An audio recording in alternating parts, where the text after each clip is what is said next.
አራተኛ ክፍል እያለች ዳጣ እናንተ ቤት ነበረች? አዎ። በጣም ጥሩ።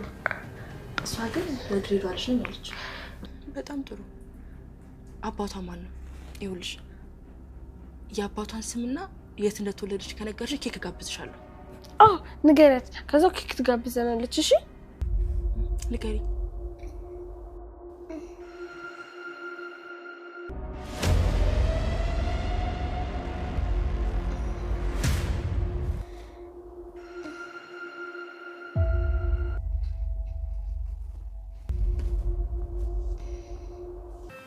ከምር ናታ ከልብ ትወደኛለህ? ማለቴ ከልብ ታፈቅረኛለህ? አዎ ከልቤ ነው የማፈቅርሽ። ባረጅ፣ መልኬ ቢጠፋ፣ ጸጉሬ ነጭ ጸጉር ቢያወጣ፣ ብነጫነጭብ፣ ልጅ ባልወልድልህ እንዳሁኑ ትወደኛለህ? ጥላኝ አትሄድም? እንዲሁ እኮ ነው የወደድኩሽ። ምንም ነገር ካንቺ አልጠብቅም። ፍቅር ደግሞ በሁኔታዎች አይወሰንም። እንደዛ ባርግ ይቅርታ ታደርግልኛለሽ? ተሬ ምንድነው? ፈጽሞ አልገባኝ። ምን ማለት ነው? ባንተ እኮ ነው ሁሉ ነገር ያገኘሁት። ደር ይሄ ሁሉ ነገር የሰጠኝ እኮ አንተ ነህ። ልጆችን የሰጠኝ አንተ ነህ። ከፍ ያልኩት እኮ አንተ ነህ።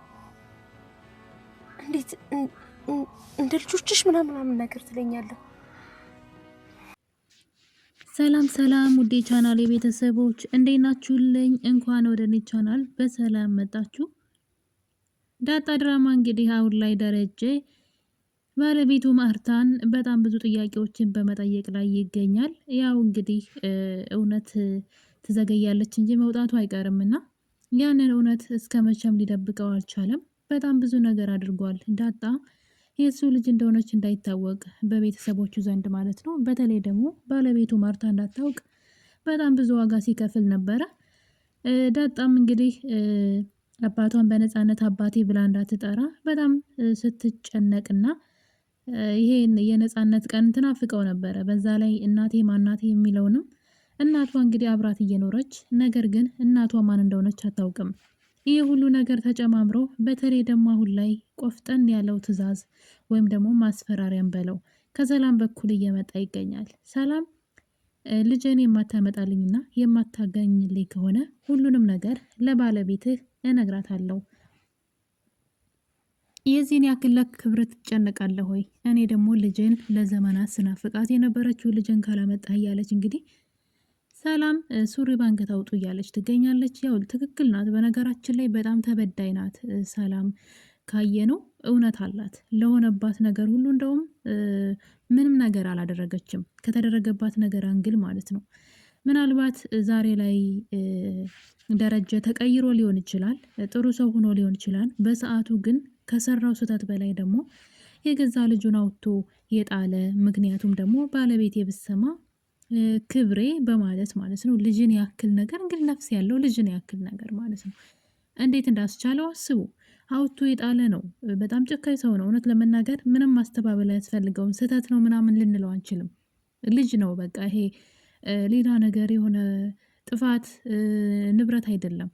ልጅን ታክል አንዲት አራስ ልጅ ተወልዳ የእሱ ክብር እንዳይነካና የእሱ ትዳር ባለቤቱን ታሪኩ እንዳሰማበት አውጥቶ መጣሉ ምንም ከስህተት ነው ተብሎ በቀላሉ ከትናንት ስህተቱ ተምሯን ብለን ልናልፈው አንችልም። እና ትልቅ ስህተት ነው የሰራው። ሰላም ደግሞ ያቁስል ደግሞ ነበረባት ለብዙ ጊዜ እና ደረጃን መበቀል ስለፈለገች እንግዲህ ያለ ፍላጎቱ በማያውቀው ዘዴ አብረው ተኝታ ልጅ አርግዛለች። ጉድ እኮ ነው። ሰላም ያደረገችው ነገር ጥሩ ባይሆንም ግን ላደረጀ ይገባዋል። ነገር ግን ይሄ ነገር ምናልባትም ለማርታ ጥሩ ሰው ስለሆነች ማርታ በጣም መልካምና ደግ ሰው ናት። ለዚች ሴት ግን አይገባትም አይደለ? ሰራተኛዋ ከባሏ ሁለት ልጅ መውለዷ በጣም ከባድ ነው ለመስማት።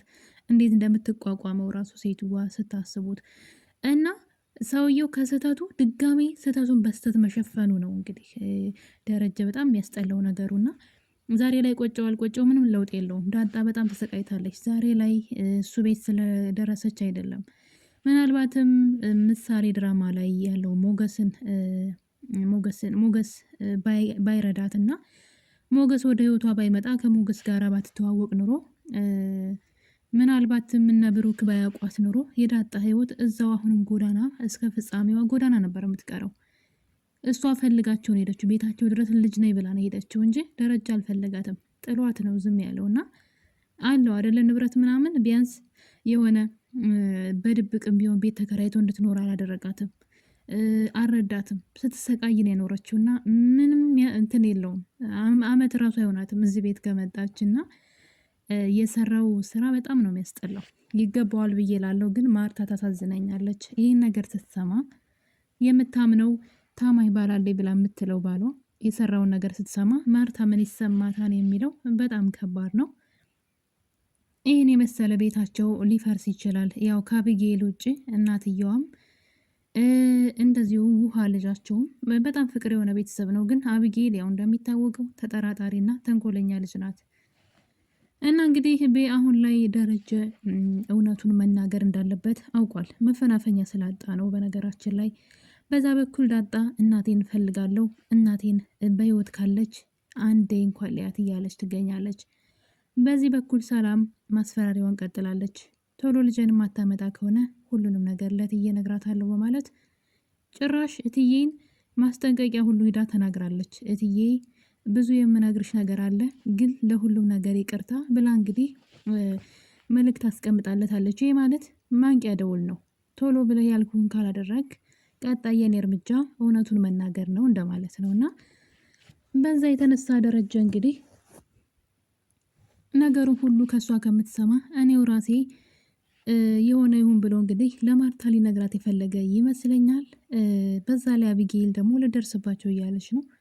በጣም በብዙ ነገሮች እየተከታተለች እንግዲህ የእነሱን ማንነት ለማወቅ እየሞከረች ነበረ። ግን እስካሁን ምንም የተሳካላት ነገር የለም። ነገር ግን ደረጃ የወሰነ ይመስለኛል። እና እንግዲህ ሚስቱን በጣም አደገኛ ጥያቄዎች እየጠየቃት ይገኛል።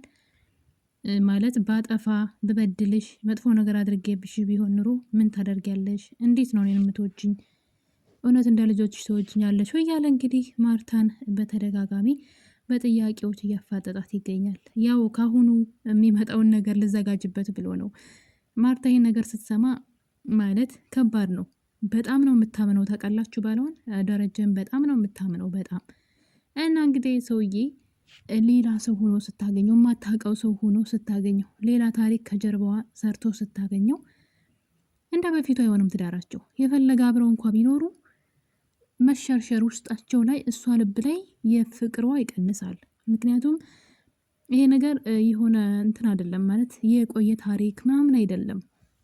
የቆየ ታሪክ ደብቋት ምናምን ቢሆን እሺ እሷን አይመለከተኝም ግን ቢነግረኝ ብላ ነው የምታስበው አይደለ? ይሄ ግን ከእሷ ጋር ሆኖ በትዳሩ ላይ የሰራው ስህተት ስለሆነ እንግዲህ ማርታ ልቧ በሙሉ ልብ አትቀበለውም። ግን ምንም ማድረግ አትችልም። ግን ባሏን እንደማታውቀው ነው ከዛ በኋላ የምትወስነው። እና እንግዲህ ደረጃ አሁን ላይ እውነቱን ሊነግራት እየተቃረበ ይገኛል። በሌላ በኩል ደግሞ እንግዲህ የብሩክ ልጅ ምሳሌ ዳጣ ወደ ቤት ይዛት መታ ነበረ። ነገር ግን አብጌል ነገር መጎርጎር የምትወደው አብጌል ልጅቷን በጥያቄ እያፋጠጠቻት ትገኛለች። እንግዲህ ምሳሌን ስለ ዳጣ በተደጋጋሚ እየጠየቀቻት ትገኛለች። ዳጣ የት ነው የተወለደችው?